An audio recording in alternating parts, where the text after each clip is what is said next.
యాకోబు రాసిన పత్రిక 3వ అధ్యాయము 5వ వచనం చదువుదాం. అలాగనే నాలుక కూడా చిన్న అవయవం అయినను బహుగా అదిరిపడెను. ఎంత కొంచెమైన నిప్పు అడవిని తగలబెట్టినట్లుగా నాలుక అగ్నియే మన అవయవములో ఉంచబడి పాప ప్రపంచమై ఉండెను. దేవునికి స్తోత్రం. ప్రియులరా, యాకోబు భక్తుడు ఈ మాట చెప్తూ ఉన్నాడు. మనము ఈ ప్రపంచాన్ని మనం చూసినప్పుడు దేవుడు నియమించిన పంచభూతాలలో అగ్ని కూడా ఒకటి. ఈ అగ్ని ఒక నిప్పు రవ్వ ఎక్కడన్నా చెత్తలో రాలితే అది అలా గాలికి రగులుకుంటూ అక్కడున్న అంతటిని తగలబెడతారు. అంటే దానికి ఇంకా ఆ నిప్పు రాజుకుని అది మంటగా ప్రారంభించే దాన్ని సాధనం చేయటం ఎవరి తరమో కాదు.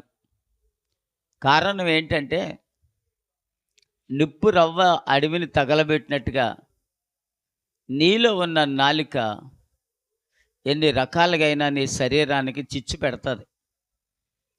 మనిషికి నాలుక ఉంది. ఆ నాలుక గురించి మాట్లాడుతున్నాడు యాకోబు. ఎందుకు మాట గురించి చెప్పాడంటే అది మన నోటిలో పాప ప్రపంచము అన్నాడు. నీ నాలుక వల్ల మంచి జరుగుతుంది, కీడు జరుగుతుంది, పాపము కూడా వస్తుంది. ఆ పాపము నిన్ను పట్టి మాటలు ఎంతో రుచిగా ఉన్నట్టుంటాయి, అవి పాపానికి దారి తీస్తూ ఉంటాయి. ఒక నోటిలో నుంచి ఆ నాలుక తలుచుకుంటే ఒక వ్యక్తిని శపించగలదు, ఒక వ్యక్తిని తిట్టగలదు, మళ్ళీ అది దాని స్వాధీనంలో అది ఉండగలదు. కానీ దేవుడు చెప్పిన ప్రతి విషయంలో ఆ మాట ఎలాంటిదంటే ప్రతి మనిషి నాలుకని తన కంట్రోల్లో పెట్టుకోవాలి. నా నోరు, నా నాలుక, నా పెదవులు నా ఇష్టం. ఎవరినైనా ఏదైనా అనగలిగిన పరిస్థితి ఎవరికి ఉందంటే మీ నాలుకకు ఉంది. కనుక నీకు పాపాన్ని సమకూర్చి నిన్ను చిచ్చు పెట్టి నరకానికి తీసుకుపోయేది ఏంటంటే నీ దేహములో ఉన్న అవయవం ఒక్కటైన నాలుక. ఈ నాలుక గురించి చాలా జాగ్రత్తగా ఉండాలి అని దేవుడు చెప్తున్నాడు. ఎందుకు ఈ నాలుక గురించి జాగ్రత్తగా ఉండాలని చెప్పానంటే మన ఆది దంపతులను చూస్తే అపవాది అవ్వమ్మతో మాట్లాడుతున్నప్పుడు అవ్వమ్మకి విరుత్తిన మాట ఒకటి మాట్లాడింది. మీరు చెట్టుల్లో అన్నిటి పండ్లు తినన్నాడు కదా, మంచి చెడ్డలు యోచించే పండు తినొద్దన్నాడు నిన్ను, అది తింటే నువ్వు దేవతవైపోతావని అపవాది తన నాలుకతో మాట్లాడింది. దేవునికి స్తోత్రం. అవ్వమ్మ ఏం చేసిందంటే అపవాది అబద్ధం చెప్తుంది అని గ్రహించలా, దేవుడు నాకు సత్యం చెప్పాడు అని గ్రహించలా. ఎందుకు ఆ రెండు పదాలను పక్కన పెట్టి ఆమె విన్న ఆ మాట తన పెదవుల్లో వచ్చిన నాలుక అపవాదిని బట్టి అర్జెంటుగా కోసుకుని పళ్ళు తిని తన పనిమిడికి కూడా పెట్టి దేవుని పరిశుద్ధమైన పరలోకపు మహిమను ఒక్కసారిగా పోగొట్టుకుంది నాలుక ద్వారా. దేవునికి స్తోత్రం చేయండి. ఎందుకంటే దేవుడి మాట కంటే అబద్ధపు మాటలే ఎక్కువ నమ్ముతారు మనుషులు. అది ఆదిలోనే ప్రారంభమైంది. నిజం పలికేవాడిని ఎవడో నమ్మడు, యథార్థంగా మాట్లాడేవాడిని ఎవడు నమ్మడు. మోసంగా మాట్లాడేవాడిని, అబద్ధాలు పలికేవాడిని, దోసుకునేవాడిని, మాయ చేసేవాడిని వాళ్ళ నాలుక ఎంతో రుచికరమైన మాటలు పలకటం వలన అగ్గి రవ్వంతైన నిప్పు రవ్వంతైన అడవిని తగలబెట్టినట్లుగా జీవితాలు తగులడిపోయేదాకా కూడా వాళ్ళు ఏం చేస్తారంటే వాళ్ళనే నమ్ముతూ ఉంటారు. దేవునికి స్తోత్రం. అదే వద్దు అని యాకోబు తన యొక్క పత్రికలో రాయించిన మాట మనతో మాట్లాడుతున్నాడు. దేవునికి స్తోత్రం చేద్దాం. అందుకని ఈ నాలుక చాలా రకాలుగా మనకి బైబిల్లో కనబడుతూ ఉంటుంది. ఇంకొక మాట మనం చదువుదాం చూడు.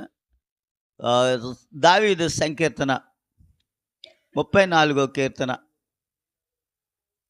13 వచనం చదువుకుందాం. చెడ్డ మాటలు పలకకుండా నీ నాలుకను, కపటమైన మాటలు పలకకుండా నీ పెదవులను కాసుకునుము. ఎంతమందికి ఉంటుంది అంటారు ఇలాంటి జ్ఞానం? చాలామందికి ఇలాంటి జ్ఞానం ఉండదు. చెడ్డ మాటలు పలకకుండా నీ నాలుకను, కపటమైన మాటలు పలకకుండా నీ పెదవులను కాసుకునుము. కీడు చేయటం మాని మేలు చేయము, సమాధానమును వెదికి దాని వెంటాడు. దేవునికి స్తోత్రం. ఎవ్వరు చూడు అబద్ధాలే చెప్తూ ఉంటారు. మంచి చెప్పరు, చెడ్డ చెప్పరు, అబద్ధాలు చెప్పుకుంటూ పోతారు. ఒక అబద్ధానికి 10 అబద్ధాలు ఆడవలసి వస్తూ ఉంటారు. యథార్థంగా మాట్లాడటం నేర్చుకోలేరు. ఎందుకు నేర్చుకోలేదంటే అపవాది అవ్వమ్మను మోసం చేసిన కాడి నుంచి మనుషులందరూ మోసంలోనే బ్రతుకుతున్నారు. కానీ దేవుని పరిశుద్ధమైన ఆయన నోటు వాక్కును, తన పెదవులను కాల్చుకుని, తన నాలుకను పరిశుద్ధపరచుకొని నీతిగా బ్రతకటానికి, యథార్థంగా మాట్లాడటానికి, దేవుని ఎదుట కూడా పరిపూర్ణమైన ప్రార్థన ఏ రీతిగా చేయాలో ఇప్పటికి తెలియకుండా మనుషులు ఆ రీతిగా బ్రతుకుతున్నారు. అందుకని దేవుడు ప్రతివారు కీడు గురించి ఆలోచించే వాళ్ళే తప్ప మేలు కొరకు ఆలోచించే వాళ్ళు ఎవరు లేరు. ఈ సమాజం అలా ఉంది. దేవునికి స్తోత్రం. సమాజంలో చాలామంది చూడండి, చాలా భయంకరమైన పరిస్థితులు కలిగి బ్రతుకుతున్నారు. ఈ నాలుక అనేది సరైనది కాదు. దీనికి అన్ని రకాలుగా చాలా, ఇప్పుడు నీకు వండుకున్నది రుచిగా ఉందో లేదో చెప్పే వస్తువు ఏది? నీ నాలుకే కదా. అలాంటి నాలుక చప్పుగా ఉందో, ఉప్పుగా ఉందో, రుచిగా ఉందో, రుచి లేదో, బాగుందో బాగోలేదో నీ చేత చెప్పించేదేది? నాలుక. అలాంటి నాలుక ఇన్ని రకాల రుచులు కోరుకునేది నీ మాట రుచిగా ఉందో లేదో చెప్పగలుగుతుందా? చెప్పదా? మీ మాటలు రుచిగా, కొంతమంది మాట్లాడితేనే గుమ్మెద కొట్టేస్తే పోద్ద అవతలనిపిస్తుంది. కొంతమంది మాట్లాడితేనే ఇసుకుపోతూ ఉంటారు. కొంతమంది మాట మనిషిని గాయపరుస్తూ ఉంటుంది. కొంతమంది ఆ మాటలో ఏం చేస్తుందంటే, నన్ను ఇలా అందుకని చచ్చిపోవాలనిపిస్తుంది ఒక్కొక్క ఆవిడ మాట్లాడితే వెళ్ళి. అంతలాంటి నాలుక నీ నోట్లో పెట్టిన పాప ప్రపంచం అన్నాడు. ఈ లోకములో నా పాపం గురించి ఎక్కువగా విస్తరించేది ఏంటంటే ఈ అవయవం నాలుక ఒక్కటే. దేవునికి స్తోత్రం. పాపం గురించి మాట్లాడేది కూడా నాలుకే. లోకములో ఉన్న వాటి గురించి మాట్లాడేది కూడా నాలుకే.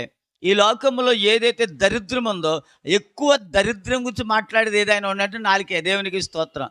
ఒక బాగు కొరకు, ఒక మంచి కొరకు, ఒక పరిశుద్ధత కొరకు, ఒక నీతి కొరకు, ఒకటి నిజాయితీ అయిన యథార్థత కొరకు ఈ నాలుకేమి నీలో నుండి మాట్లాడదు. దేవునికి స్తోత్రం.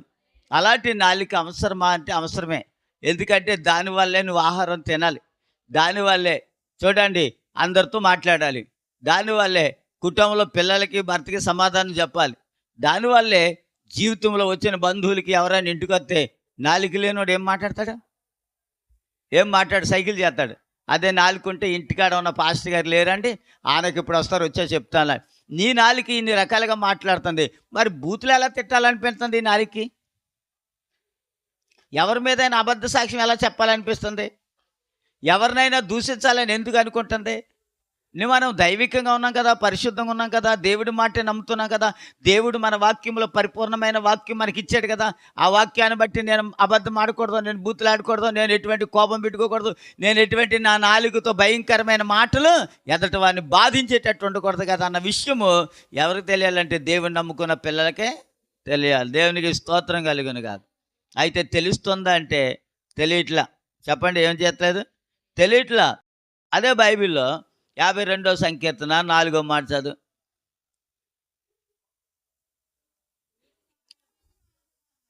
కపటమైన నాలుక గలవాడా. చూడండి ఎలాంటి మాటలు ఇష్టమాట. ఎలాంటి నాలుక అంటది? కపటమైన నాలుక గలవాడా, అధిక నాశనకరమైన మాటలే నీకు ఇష్టము. ఎవరైనా సరే చూడండి, హృదయంలో కపటం ఉన్న వాళ్ళు ఎలాంటి మాటలు మాట్లాడతారు? ఎదటి వారు నాశనాన్ని కోరుకుని మాట్లాడతారు. దేవుని స్తోత్రం. అది చాలా వరకు అది కరెక్ట్ ఏమీ కాదు. ప్రతివారు ఏమన్నాడంటే కీడుకు ప్రతి కీడు చేయొద్దు అన్నాడు. ఒకటి, నీ శత్రువుని కూడా నువ్వేం చేయాలి? క్షమించాలి. ముందు ప్రేమ కంటే ముందు ఏం చేయాలి? క్షమించాలి. క్షమించాలంటే నీ నాలుక నీకు ఒప్పందం చేయాలి. నీ నాలుక, అయ్యా నేను అనవసరంగా తిట్టాను, నన్ను క్షమించానాలంటే ఏం మాట్లాడాలి? నాలుక మాట్లాడాలి. ముందు మాట్లాడాలంటే నువ్వు ఒప్పుకుంటేనే కదా. అలాంటి నాలుక కపటమైన మాటలు మాట్లాడటానికి ఇష్టపడుతుంది, కానీ అది ఎప్పుడు కూడా మంచి విషయంలో శ్రద్ధ కలిగి ఎదటవానికి క్షమించే గుణ లక్షణాలు లేని క్రైస్తవులందరూ కూడా, ఒకలే కాదు క్రైస్తవులందరూ కూడా ఎలాంటి వారంటే దుష్టిని సంబంధులు అని చెప్తుంది బైబిల్. ఎలాంటి సంబంధులు? దుష్టిని సంబంధులు. అందుకే వాడికి జాలి లేదు, ప్రేమ లేదు.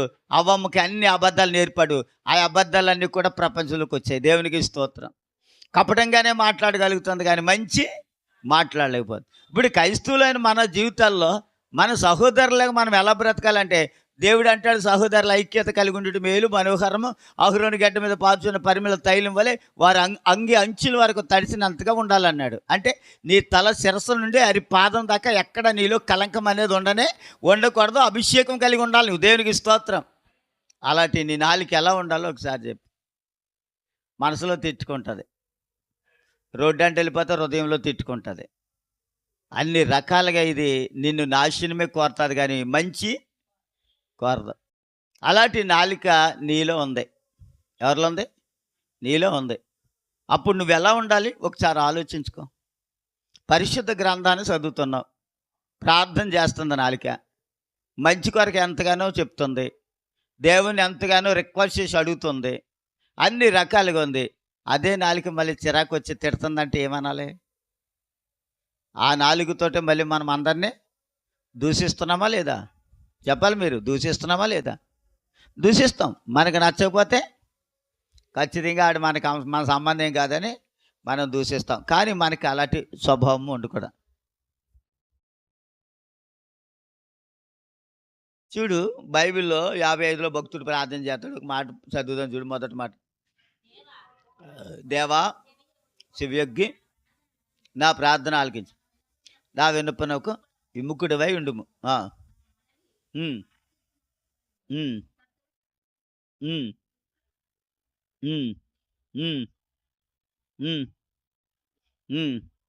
చాలు. దేవునికి స్తోత్రం. ఎలా ఉన్నాడంట? శత్రువులు శబ్దమును బట్టి, దుష్టుల బలత్కారమును బట్టి నేను చింతాకాంతుడనే విశ్రాంతి లేక మూలుగుచ్చు ఉన్నాను. వారు నా మీద దోషం మోపుచున్నారు. దేవునికి స్తోత్రం చేయండి. వాళ్ళు ఏం మోపారంట?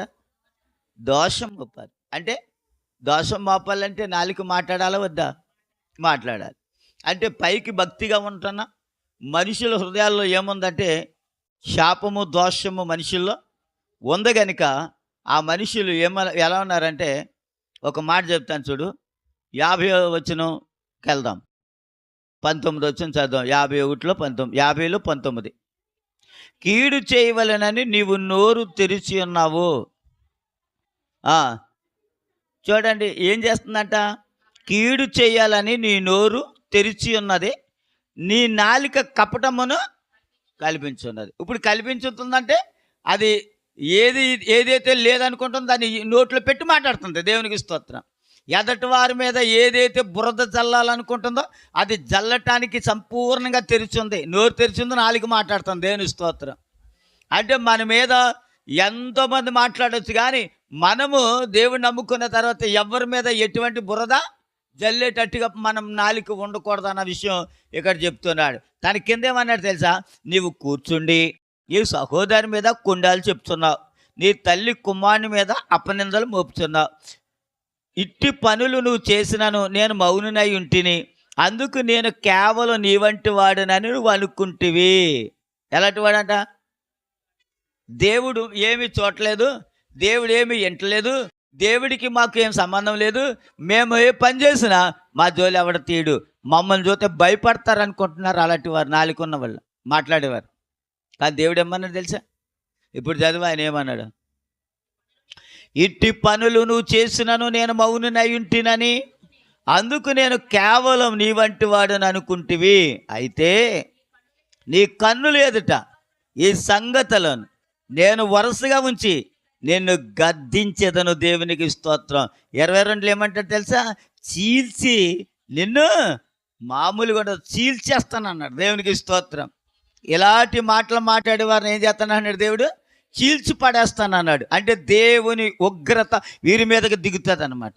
అందుకనే వారు స్లో పాయిజన్ కింద నశించిపోతూ ఉంటారు అలాంటి వారు. అందుకే నాలుక దేవునికి పవిత్రపరచుకోవాలి. అందుకే నీ నాలుకని దేవుని యొక్క రక్తంలో కడగబడాలి. నీ నాలుకని దేవుడు ఏం చేయాలంటే దాన్ని ముట్టాలి. దేవునికి స్తోత్రం కలుగును గాక. అప్పుడు నీ నాలుకకి పరిశుద్ధత కలుగుతుంది. ఇలాంటి ఎగటి మాటలు మాట్లాడడం, బూతులు మాట్లాడడం, భయంకరమైన అపనిందలు మొయ్యం, ఇలాంటి ఏమి చెయ్యం. ఆయన కనుక నాలుకని చీల్చేసాడు అనుకోండి, ఎలా ఉంటుంది పరిస్థితి? తాసుపాముకు 2 సాకులు అయిపోయినట్టుగా నీ నాలుక కూడా 2 అయిపోద్ది. అప్పుడు నేనేమనాలి తెలుసా? సర్ప సంతానమా అనాలి. ఇలాంటి మాటలు మాట్లాడేవారు అందరిని ఏమనాలంటే సర్ప సంతానమా. చూడండి, నీ నాలుక పవిత్రపరచబడని ఎడల దేవుడిని నువ్వు ఎట్లా ఆరాధించగలదు? దేవునికి స్తోత్రం. నీ నాలుకను దేవుడు ముట్టకపోతే ఎలా నువ్వు దేవుని? చూడండి, క్యాన్సర్ వచ్చింది అనుకోండి, నాలుగుకి ఏమైపోద్ది అప్పుడు? క్యాన్సర్ వస్తే కొంచెం కొంచెం నాలుకని తినేస్తాయి. తినేసినప్పుడు నాలుకని బయటికి లాగి కత్తిరించేస్తారు దేవుడు. ఎందుకని? హాస్పిటల్కి వెళ్ళినా దాన్ని అక్కడితో ఆగిపోలేదు, ఇంకా లోపలికంతా తినేద్దని అక్కడితో ఏం చేస్తారంటే దాన్ని కత్తిరించేసి వైద్యం చేస్తారు. అప్పుడు మాట్లాడటానికే ఉండదు. ఏదైనా అలాగే అడిగి సైకి చేసి తెచ్చుకుని తినాలి తప్ప ఏది తిండా. అలాంటిది దేవుడికి కోపం వచ్చేటట్టుగా ఈ నాలుక కనుక ప్రదర్శిస్తే దేవుడు చూస్తూ ఊరుకునేవాడు కాదు. అందుకే చాలామంది చూడండి ఇటానుసారంగా ఉంటారు, చాలా బాధకరంగా ఉంటారు, చాలా భయంకరంగా తిడుతూ ఉంటారు. పైగా దేవుడు మాకేం చేశాడని దూషణం కూడా చేస్తారు. అసలు దేవుడు ఏం చేయాలి మీకు? మీరు నమ్ముకున్నప్పుడు మీరు కరెక్ట్గా దేవుడిని అడుగుతున్నారా? అయ్యా, మేము నేను నమ్ముకున్నాం కదా, మా స్థితిని బట్టి మాకు నువ్వు సహాయం చేయమని నువ్వు అడిగినప్పుడు దేవుడు నీకు సహాయం చెయ్యాలంటే నీ హృదయాన్ని, నీ మనస్సుని, నీ శరీరాన్ని ప్రభు దగ్గర జాగ్రత్తగా పెట్టి ఎటువంటి లోకం వైపు చూడకుండా నువ్వు దేవుణ్ణి అడగగలిగితే అప్పుడు ఆయన నీ ప్రార్థనకి జవాబుగా నీతో మాట్లాడటానికి ఇష్టపడతాడు. అప్పుడు నీ నాలుకని పరిశుద్ధపరుస్తాడు. దేవునికి స్తోత్రం. పాప ప్రపంచం అన్నాడు యాకోబు. చెప్పండి, యాకోబు రాసిన పత్రికలో పాప ప్రపంచం అన్నాడు. ఎక్కడ? 3:5-6లోను. ఇప్పుడు మనం నాలుక పాప ప్రపంచం అయితే ఇప్పుడు మనం పాపానికి జీతం ఏంటి? మరణం. అంటే ఇప్పుడు మనం ఏం తెచ్చి పెడుతున్నాం? మన నాలుక మరణాన్ని కోరుకొచ్చి తెస్తుంది మన దగ్గరికి. అందుకని ఆ మరణం మన దగ్గరికి రాకుండా ఉండాలంటే మనము నాలుక చేసే పాపాన్ని దానికి చేయకోకుండా మనం ఏం చేయాలి? దాన్ని బంధించాలి, దాన్ని పరిశుద్ధపరచుకోవాలి. దేవునికి స్తోత్రం చేయండి. అలా చేసుకోగలిగితే నిజంగా దేవుడు నీ మనవిని నీకు మంచి కార్యం చేస్తాడు. ఒక్క మాట చదువుకుందాం చూడు. యెషయా గ్రంథం 45 అధ్యాయంలోకి రా. యెషయా గ్రంథం 45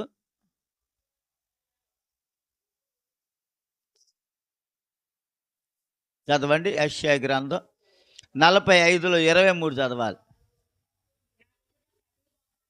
నా ఎదుట ప్రతి మోకాలు వంగుననియు. చూడండి, ఏంటమ్మా మోకాలు? మోకాలు వంగుననియు నా తోడని ప్రమాణం చేయను. నేను నా పేరట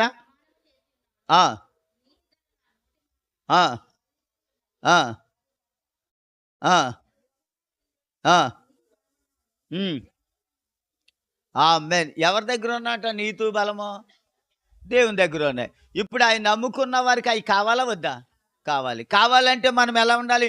ఆయన నామములో ప్రతి మోకాలు వంగాలి, ఆయన నామంలో ప్రతి నాలుక యేసు ప్రభు దేవుడని ఒప్పుకోవాలి. ప్రతి నాలుక, ప్రపంచంలో ఉన్న ప్రతి మనిషి యేసు ప్రభు దేవుడని ఒప్పుకోవాలి. ప్రతి మోకాలు ఎక్కడ వేయాలి? యేసయ్య నామంలో మోకాలు వేసి వంగాలి. దేవునికి స్తోత్రం. అప్పుడు ఆయన ఘనత పొందుతాడు. ఆయన నేనున్నానని చెప్తాడు. దేవునికి స్తోత్రం కలిగిన కాదు. అలాంటి దేవుని వద్దకు వచ్చిన మనము అలాంటి మాటను బట్టి మనం ఏమైపోతున్నామయ్యా అని ఆలోచన చేస్తే చాలా సృష్టికర్త దేవుడని చాలామందికి తెలియదు.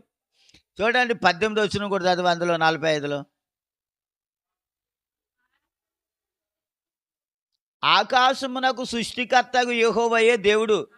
ఆయన భూమిని కలగజేసి దాన్ని సిద్ధపరిచి స్థిరపరిచెను.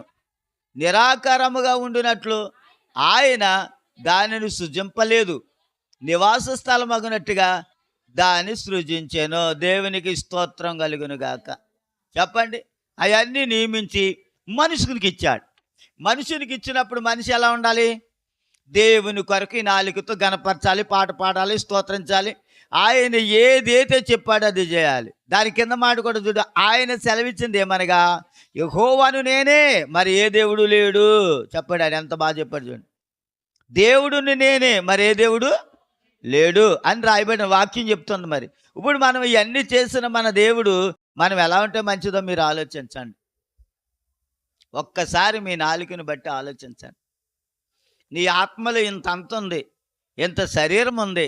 శరీరంలో కాళ్ళు ఎముక మాట్లాడతలేదు. శరీరం ఎముక నీకు మొత్తం మీద 200 చిల్లర ఎంత ఉన్న ఎముకలు ఏం మాట్లాడతలేదు.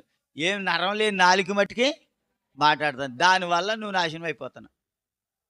ఈ నాలుగు గురించి ఎప్పుడు నాలుగు చేతితో పట్టుకుని ప్రార్థన చేయి. ప్రభువా, ఇది దరిద్రపు మాటలు మాట్లాడుతుంది, దీన్ని బాగు చేయండి. దేవుని స్తోత్రం.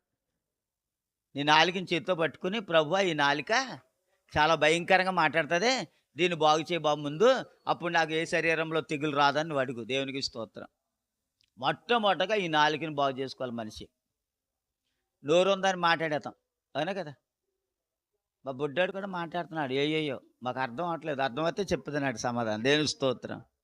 మనిషికి మాట ఎప్పుడైతే దేవుని యొక్క పరిపూర్ణమైన పరిశుద్ధతలో ఉంటామో అప్పుడు దేవుడు మనల్ని ఎంతో బాగా మాట్లాడతాడు. చూడండి, ఆ 45లో 11 మాట కూడా ఒకసారి చదువు. ఇశ్రాయేలు పరిశుద్ధ దేవుడగు సృష్టికర్త అయిన యెహోవా ఈ మాట సెలవిచ్చుచున్నాడు, రాగల వాటిని గూర్చి నన్ను అడుగుదురా, నా కుమారులారా, నా కుమారులను గూర్చి, నా హస్తకార్యములను గూర్చి నాకే ఆజ్ఞాపింతురా. భూమిని కలగజేయవాడు నేనే, దాని మీదున్న నరులను నేనే సృష్టించి తిని. దేవునికి స్తోత్రం. ఈ భూమి మీద ఉన్న నరుల్ని నేనే సృష్టించాను. ఇంకేంటి మీకు చెప్పేది? సమాధానం చెప్పండి. అప్పుడు సృష్టించిన నరుడు, ఈ నాలుక ఎవరిదే? దేవుడిదే. ఇప్పుడు దేవుడు మిమ్మల్ని దేవుడి పోలికల్లో చేశాడా, నరులు మామూలుగా చేశాడా? ఆది కారణంలో అంతా చూస్తే దైవ స్వరూపంలో నిన్ను చేదు అంటే ఇప్పుడు నీ నాలుక ఏ స్వరూపంలో ఉండాలి? దేవుని స్వరూపంలో ఉండాలి. అంటే ఈ నాలుక ఇప్పుడు ఏం మాట్లాడుతుంది? కీడుని మాట్లాడుతుంది, బూతులు మాట్లాడుతుంది, అబద్ధాలు మాట్లాడుతుంది, దూషిస్తూ మాట్లాడుతుంది. దీన్ని ఎలా కావాలంటే అలా మలిచి నిన్ను మాయ చేస్తోంది నీ ఒంట్లో ఉన్న నీ నాలుక. దీని గురించి నువ్వు ఎప్పుడు ఆలోచించుండవు. దేవునికి స్తోత్రం చేయండి. దీని గురించి నువ్వు ఎప్పుడు ఇప్పుడు పాపం ఎలాగొచ్చేస్తుంది చెప్పు నీకు? నీ నాలుక ద్వారానే వస్తుంది. నీ నాలుక ద్వారా ఏమొస్తుందంటే పాపము వస్తుంది. ఆ పాపము ఎలాగొస్తుంది అనేది ఎవరికి తెలియదు. మాట మీకు సామెతల గ్రంథంలోకి వెళ్తే చాలా మంచి విషయం కనబడుతుంది. ఒకసారి సామెతల గ్రంథంలోకి రా.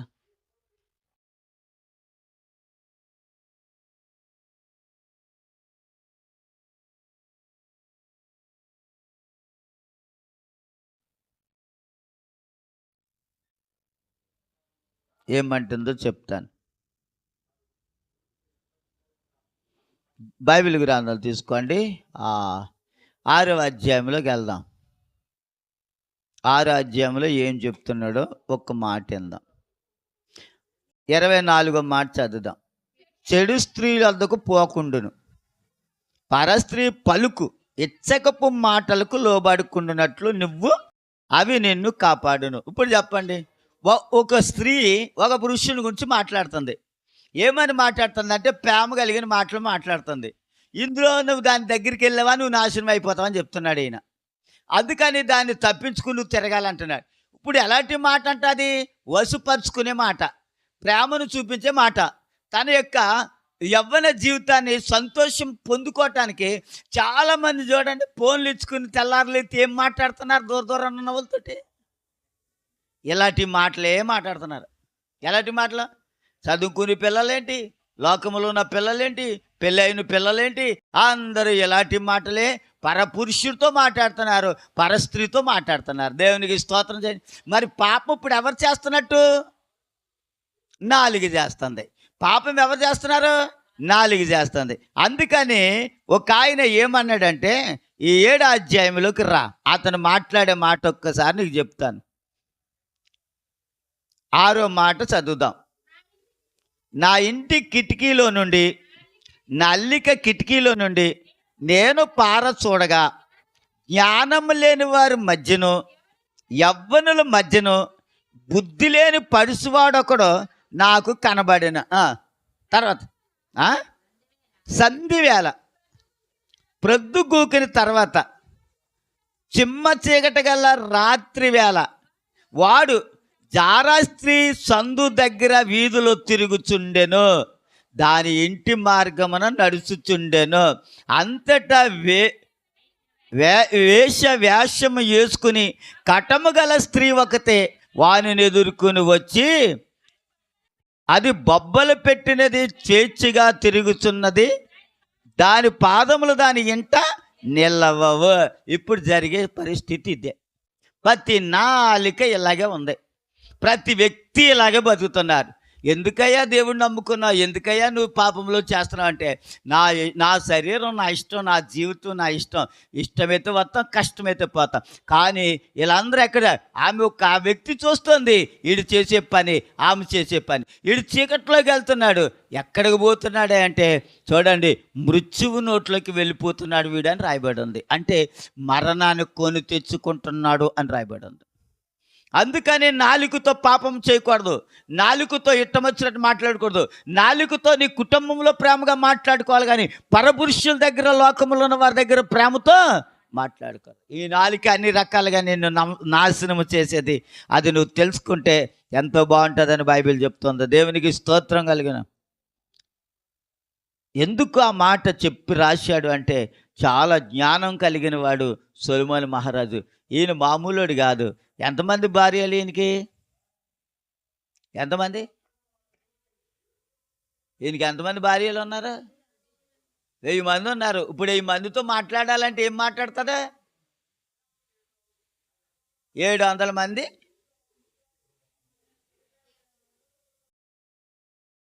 300 మంది భార్యలు, 700 మంది ఉపపత్నులు ఉంచుకున్న వాళ్ళు. ఎంతమందితో మాట్లాడాలంటే ఎలాంటి మాట మాట్లాడాలి? ఒకసారి ఆలోచించండి. అందుకే ఈ మాట రాశాడు ఆయన. నేను కూడా ఇలాగే ప్రవర్తించాను, నా బతుకు ఇలాగ అయిపోయింది, మీరైనా మీరు బాగుపడండి అని మాట రాశాడు. దేవునికి స్తోత్రం. లేకపోతే అనుభవంతో రాసిన మాట కానీ అనుభవం లేని మాట ఏమీ కాదు. ఆయన అనుభవించాడు కాబట్టి ఆ అనుభవాన్ని నేను పొంది నాశనం అయిపోయాను, మీరైనా బాగుపడండి, మీరు ఎలాంటి పరిస్థితి చేయొద్దు అని చక్కగా గుచ్చి చెప్పిన మాట అనమాట. దేవునికి స్తోత్రం చేయండి. దేవుడు ఒక ఆయన తోడుంటే నీ జీవితమే ఆశీర్వాదకరంగా ఉంటుంది. దేవుని స్తోత్రం చేయండి. దేవుడు నీకు తోడు అంటే నీ జీవితం ఎలా ఉంటుంది? చాలా ఆశీర్వాదకరంగా ఉంటుంది. ఎందుకని ఆ మాట అన్నాడంటే, చాలా దేవుడు మనకిచ్చిన ప్రతి దాని ఆశీర్వాదాన్ని మనం పొందుకోవాలి. ఇప్పుడు మీకు ఒక మాట చెప్తాను చూడు. ఫిలిప్పీయులకు రాసిన పత్రిక 2వ అధ్యాయంలోకి రా. 11వ వచనం చదువు. ఫిలిప్పీయులకు రాసిన పత్రిక 2వ అధ్యాయము 11వ వచనం. ప్రతివాని నాలుకయు తండ్రి అయిన దేవుని మహిమార్థమై యేసుక్రీస్తు ప్రభు అని ఒప్పుకున్నట్లు దేవుడు ఆయనను అధికముగా హెచ్చించి ప్రతి నామమునకు పైనామమున ఆయనకు అనుగ్రహించాను. దేవునికి స్తోత్రం చేయండి. ప్రతి నామం అంటే లోకములో ఉన్న వారందరికంటే ఆయన బాగా హెచ్చించబడిన వాడు. దేవునికి స్తోత్రం. ఆయన చాలా గొప్పవాడు అండి. చూడండి, ఆయన్ని మనము దేవుని యొక్క కృపలో మనము ఈ ఫిలిప్పీయులకు రాసిన పత్రికలో ఈ మాట మనం చూడగలుగుతున్నాం. ప్రతివాని నాలుక తండ్రి అయిన దేవుణ్ణి మహిమార్థమై యేసుక్రీస్తు ప్రభు అని ఒప్పుకున్నట్లు. చెప్పండి, ఎవరిని ఒప్పుకోవాలి ఇప్పుడు? దేవుడు, ఆయన నిజమైన దేవుడు అని నాలుక ఒప్పుకోవాలా, అడ్డం తిరగాల? ఒప్పుకోవాలి. కానీ ఈ ప్రపంచంలో చాలామంది ఒప్పుకుంటలేదు కాబట్టి దేవుడు భయంకరమైన ఈ లోకానికి తీర్పు తీర్చడానికే రాబోతున్నాడు. దేవునికి స్తోత్రం కలిగను గాక. అందుకని ఒప్పుకోవాలి. ప్రతి నాలుక ఒప్పాలి. ప్రతి మోకాలు వంగాలి. దేవునికి స్తోత్రం. అలా వంగాలి, అలా ఒప్పుకోవాలి నా యేసు ప్రభుని. దేవునికి స్తోత్రం చేయండి. పాపం వైపు వెళ్ళకూడదు ఈ నాలుక, శాపం వైపు వెళ్ళకూడదు, దుష్టాలోచనతో మాటలు మాట్లాడే వైపు వెళ్ళకూడదు. నీతి సమాధానము కలిగిన నాలుక అయి ఉండాలి. దేవుని కొరకు స్తుతి చేసే నాలుక అయి ఉండాలి. దేవుణ్ణి ఆరాధించి ప్రార్థించే నాలుక అయి ఉండాలి. దేవుడు ఆయన పిలుస్తున్నాడు నన్నని, ఆవిడ పిలుస్తుంది నన్నని దేవుడు ఆమె దగ్గరికి వచ్చి ఆశీర్వాదం ఇచ్చే దేవుడై ఉండాలి ఆయన. అలాంటి దేవుడి కొరకు ఆమె ఏం చేస్తున్నట్టు ప్రార్థన అంతేగాని వ్యర్థమైన మాటలు మాట్లాడటానికి కాదు తల్లి. దేవునికి స్తోత్రం. వ్యర్థమైన మాటలు మాట్లాడటానికి కాదు. అందులోనే ఇంకొక మాట చదువుదాం చూడండి. 1 పేతురు రాసిన పత్రిక 3వ అధ్యాయంలో 10వ వచనం. నీవు మమ్మల్ని ప్రేమించి జీవమును ప్రేమించి అమ్మా మంచి దినములు చూడగోరువాడు చెడ్డదాన్ని పలకకుండా. చూడండి, తన నాలుకను కపటపు మాటలు పలకకుండా తన పెదవులను కాసుకొనవలెను. అతడు చూడండి, కీడు నుండి తొలగి మేలు చేయవలెను, సమాధానమును వెతికి దాన్ని వెంటాడవలెను. దేవుని స్తోత్రం చేయండి. సమాధానకర్త ఎవరు? మన దేవుడు. ఇప్పుడు ఇక్కడ ఏమంటున్నాడు ఆయన అంటే 2:26లో ఆయన చాలా స్పష్టంగా మాట్లాడిన మాట మనం చదవగలిగాం. అంటే ఇప్పుడు 3లో 2 చదివాం, 12 వచనం కూడా చదివా. అందులో ఏముందో 12 పేతురు రాసిన పత్రిక 3వ అధ్యాయంలో కాదు యాకోబు రాసిన పత్రిక 1:26 చదువు, తర్వాత ఇది చదువుదు కానీ.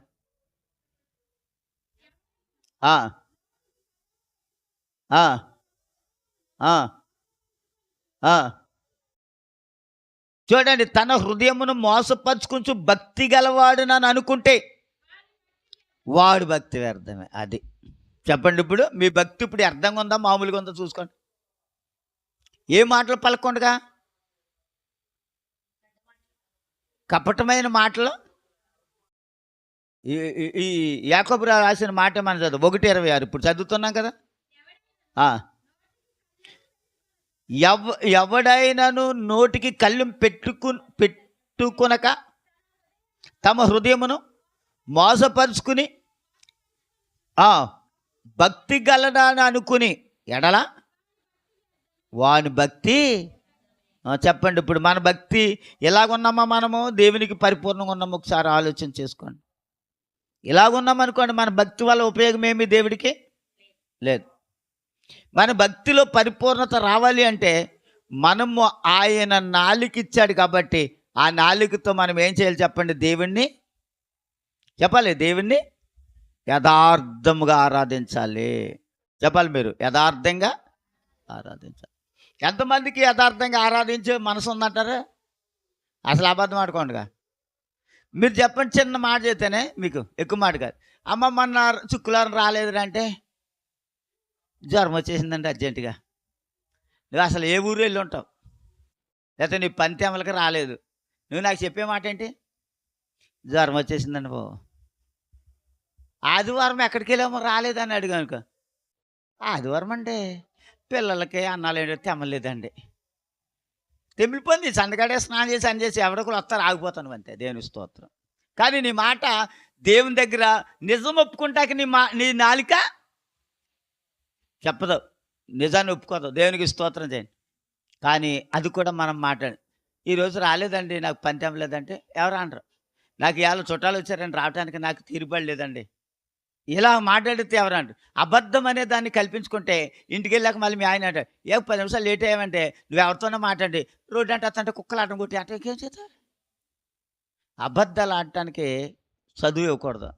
ఇలాగా మనం ఏ పని, ఇప్పుడు పిల్ల బడికి వెళ్ళింది, ఒక అరగంట లేట్ వచ్చింది, ప్రైవేట్ క్లాస్ ఉంది కదా రాలేదనుకో, అప్పుడు వాళ్ళ అమ్మ ఏం చేస్తుంది? మేడం ఫోన్ చేస్తుంది, అమ్మ పిల్ల ప్రైవేట్ క్లాస్లో ఉంది ఎక్కడ తిరుగుతుందని. అప్పుడు ఏం చేస్తుంది మేడమా? అయిపోయి సన్నకడే బయలుదేరింది పిల్ల అంటే ఎక్కడో ఆడుకుని వస్తుంది అనమాట. ఇప్పుడు ఏమైపోయింది? అబద్ధం. వాళ్ళ అమ్మకు కూడా అబద్ధం. మీ పిల్లల గురించి కూడా ఎంక్వైరీ చేసుకోవాలి. దేని స్తోత్రం. అలా చేసుకోలేదనుకో మీకే నష్టం. ఆలోచించండి, నష్టమా మేలా? మరి నాలుక ఎప్పుడు పడితే అప్పుడు తల్లిదండ్రులు కూడా అబద్ధాలు చెప్పే పిల్లలు ఉన్నారు.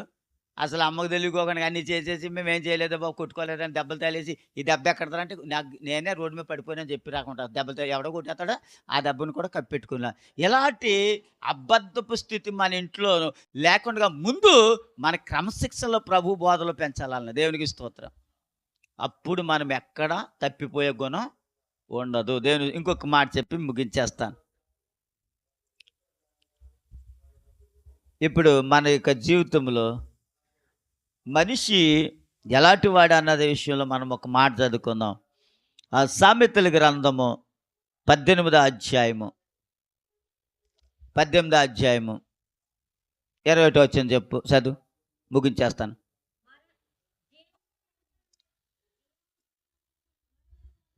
చూడండి, జీవము మరణము ఎవరి వశము? నాలుక వశం. ఇప్పుడు మీరు పరలోకం వెళ్ళాలన్నా నరకానికి వెళ్ళాలన్నా మీ చేతుల్లో ఉంది. ఏం చేయాలి? పరలోకం వెళ్ళాలన్నా నరకం వెళ్ళాలన్నా ఎవరి చేతిలో ఉంది? మీ చేతిలో ఉంది. ఇప్పుడు జీవ మరణములు ఎవరి స్వాధీనంలో ఉన్నాయి? నీ నాలుగు స్వాధీనంలో ఉంది. ఇప్పుడు దేవుడు చెప్తున్నాడు, జీవము నీ దగ్గర ఉంది, మరణము నీదే. మరణం అంటే రెండో మరణం, అగ్నిగుండం. జీవం అంటే పరలోక రాజ్యం, సంపూర్ణమైన దేవుని రాజ్యం. ఇప్పుడు జీవించే దేవుని దగ్గరికి వెళ్తావో, కాలుతున్న అపవాది దగ్గరికి వెళ్తావో, నీ నాలుగుని బట్టి నీకు నువ్వే నిర్ణయం చేసుకోవచ్చు, నువ్వు పరలోకం వెళ్తావో నరకం వెళ్తావో. దేవుని స్తోత్రం చేయండి.